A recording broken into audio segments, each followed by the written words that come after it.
It was the mornings that reminded her the most quiet moments when the sunlight crept into the room, casting soft patterns on the walls. Lately, Mira had started to notice how even the light seemed indifferent. The same way James, her husband, would kiss her on the forehead, a gesture so routine it felt like clockwork. It wasn't that he didn't love her. Mira was certain he did, in his quiet, methodical way. But love, she had come to realize, wasn't the same as feeling alive. James was predictable, dependable. A man of habit who folded his clothes before bed and read the same section of the newspaper every morning. Their life was orderly, a neat little box filled with shared responsibilities, polite conversations over dinner, and weekend grocery trips. It wasn't bad. In fact, to an outsider, it might have even seemed enviable. But it was hollow in places only she could feel. Mira had tried to brush away the creeping sense of dissatisfaction. She told herself it was stress or the natural ebb and flow of a long-term relationship. But it was more than that. It was in the way her heart no longer raced when James entered the room. It was in the way she no longer reached for his hand when they walked side by side. Somewhere along the way, she had grown numb to the man she once couldn't imagine living without. She didn't blame him, not entirely. Mira herself had changed over the years. Her dreams, once vivid and untamed, had been dulled by the rhythms of adult life. The passion she used to pour into her art, paintings that once spoke of wild abandon, was now buried beneath to-do lists and a corporate job she tolerated more than enjoyed. One evening, as she stood in the kitchen chopping vegetables for dinner, she caught her reflection in the darkened window above the sink. For a fleeting moment, she didn't recognize the woman staring back. Her face, framed by tired eyes and an expression of quiet resignation, seemed like a stranger's. "Mira," James called from the living room, his voice breaking her reverie. "Do you want tea or coffee?" "Tea's fine," she replied, forcing a smile as she returned to her task. But even as she stirred the soup and set the table, her mind wandered. She wondered when she had stopped feeling excited about life. When had her days become so uniform that even the surprises felt predictable? She loved James, or at least, she thought she did. But lately, she couldn't shake the feeling that she was living someone else's life, moving through the motions of what a good wife should be. As they sat down to eat, James glanced at her, his brow furrowing slightly. "You've been quiet today. Everything okay?" Mira looked up, startled by his question. "I'm fine," she said quickly, offering another smile. He nodded, satisfied, and returned to his meal. But Mira couldn't help but feel the weight of his gaze linger for a moment longer than usual. That night, as she lay in bed beside him, staring at the ceiling, she felt the quiet ache in her chest grow. It wasn't unhappiness, not exactly. It was something subtler, more insidious. A longing she couldn't yet name. Mira turned onto her side, her back to James, and closed her eyes. The room was silent, save for the steady rhythm of his breathing. She told herself that tomorrow would be different, that she just needed to find a way to rekindle the spark in her life. But deep down, she wasn't sure if the spark could ever return, or if it was even meant to. The first time Mira noticed him, it was entirely by chance. It had been an unremarkable day at work, one of many she would struggle to recall weeks later. She was sitting in the break room, nursing a cup of lukewarm coffee and flipping through her phone without much interest. The murmur of casual office chatter drifted in the background. Then, a voice broke through the haze, a laugh, low and rich, accompanied by a tone that carried an easy confidence. Mira glanced up, her attention instinctively drawn to the source. He stood by the coffee machine, chatting with someone from HR. His name was Ryan. She had seen him in passing, but had never spoken to him. There was something magnetic about the way he moved, the way he gestured as he spoke, like the world bent just slightly in his favor. Mira quickly looked away, suddenly self-conscious. She felt a pang of something she couldn't quite place. It wasn't attraction, at least not at first.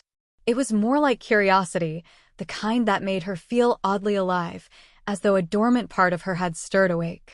Over the next few weeks, their paths began to cross more often. At first, it was coincidental, a shared elevator ride, a brief exchange of polite smiles in the hallway.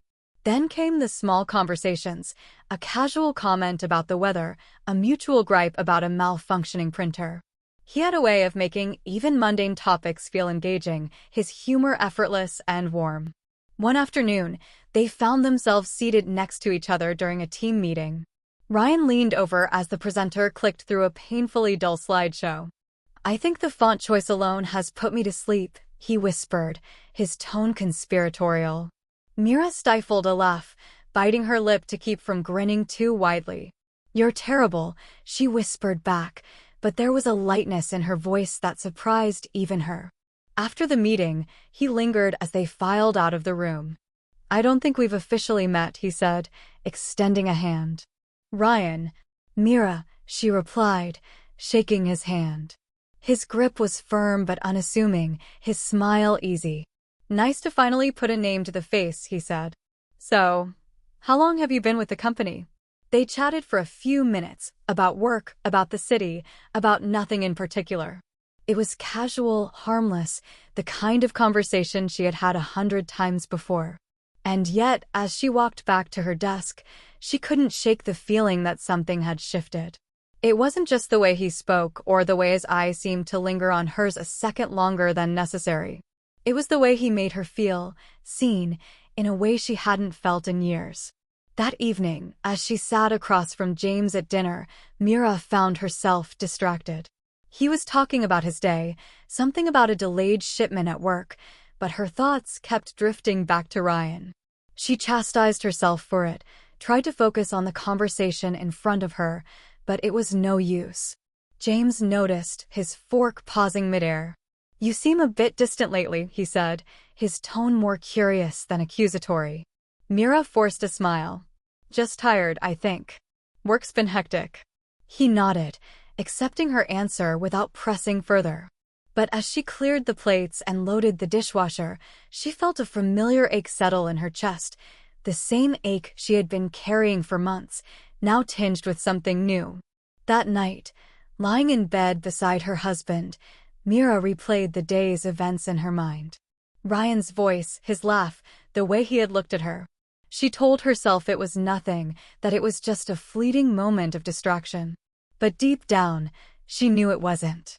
It was the whisper of something new, something dangerous, something she wasn't sure she wanted to resist. Mira tried to tell herself it was harmless. The smiles exchanged in the hallways, the brief conversations over coffee, the way Ryan always seemed to notice when she was having a tough day, it was nothing more than friendly camaraderie. Yet, as the weeks passed, those moments began to feel like something more. At first, she had been careful.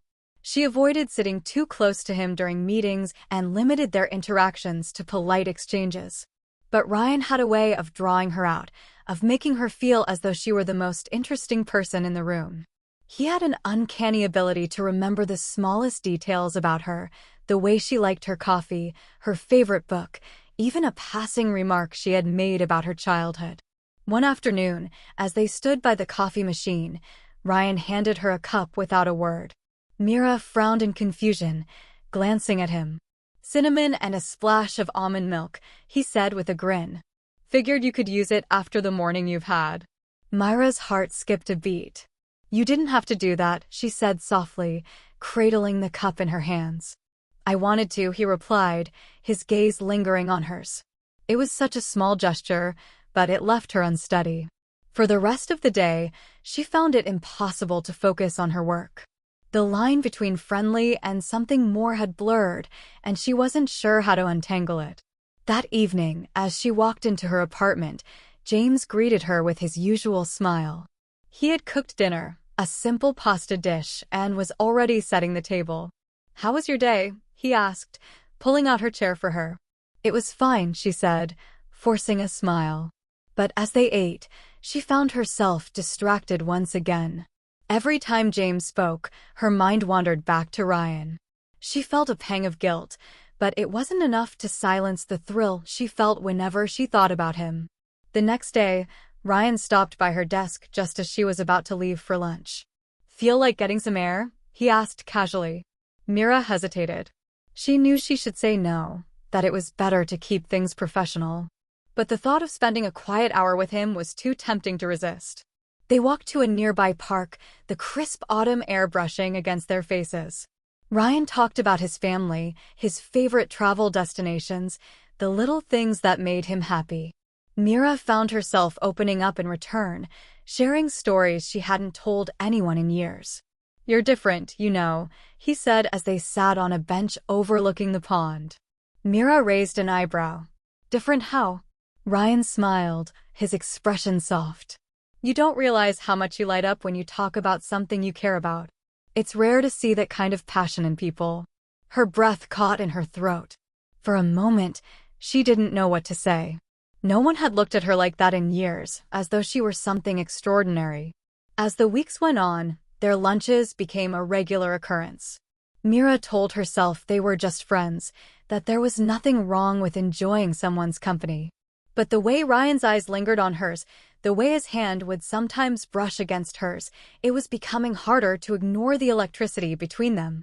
One evening, as she stood in the kitchen preparing dinner, her phone buzzed on the counter. It was a message from Ryan. "Today was nice. I like seeing you smile." Mira stared at the screen, her heart pounding. She wanted to respond, but she knew it was a line she shouldn't cross. And yet, as she typed out a simple, "Thank you," she couldn't help but feel a thrill at the thought of him thinking about her. By the time James walked through the door, Mira had tucked her phone away and was stirring a pot of soup, trying to appear as though everything was normal. But her mind was a whirl of emotions, excitement, guilt, confusion. That night, as she lay in bed, she felt the weight of her choices pressing down on her. She was walking a dangerous line, one that threatened to unravel everything she had built with James. And yet, she couldn't bring herself to stop. Mira didn't know when it had become impossible to deny. What had started as fleeting moments of curiosity had grown into something far deeper, something that tugged at her every waking thought. Ryan had become a constant presence in her mind, a quiet hum of energy she couldn't silence. She had tried, of course. She'd reminded herself of everything James was: steady, kind, loyal. He had been there for her through some of the hardest moments of her life. And yet, the ache in her chest persisted, a quiet yearning she couldn't push away. The tipping point came on an ordinary Thursday evening. James was working late, and Mira found herself alone in their apartment. The quiet was oppressive, pressing in on her like a tangible weight. She wandered to the balcony, her phone in hand, and stared out at the city lights, their glow muted against the inky darkness of the sky. Her fingers hovered over Ryan's name in her contacts. She told herself she was just going to delete the messages, to put some distance between them. But instead, she opened their chat. His last message still lingered on the screen: "You deserve to feel alive."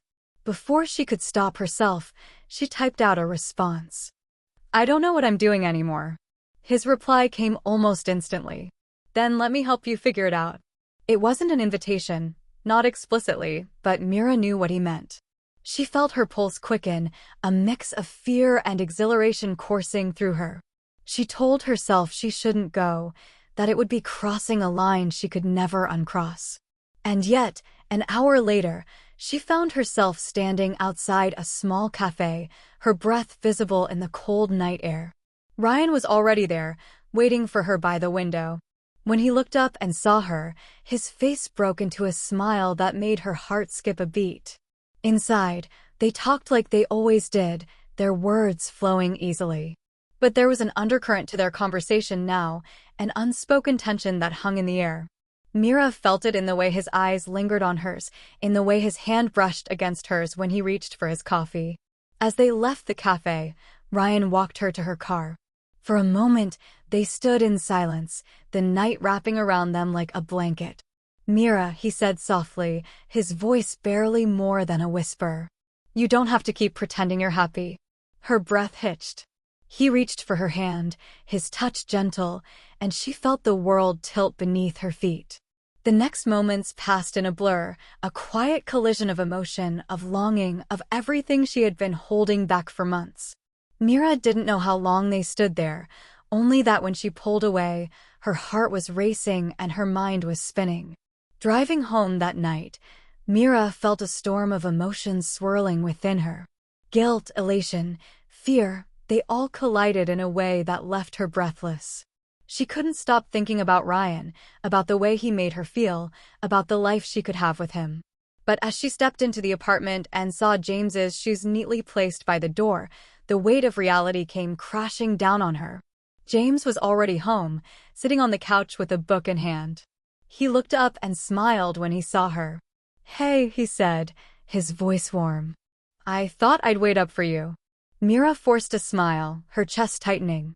She sat beside him, the silence stretching between them like a chasm. That night, as James slept soundly beside her, Mira lay awake, staring at the ceiling.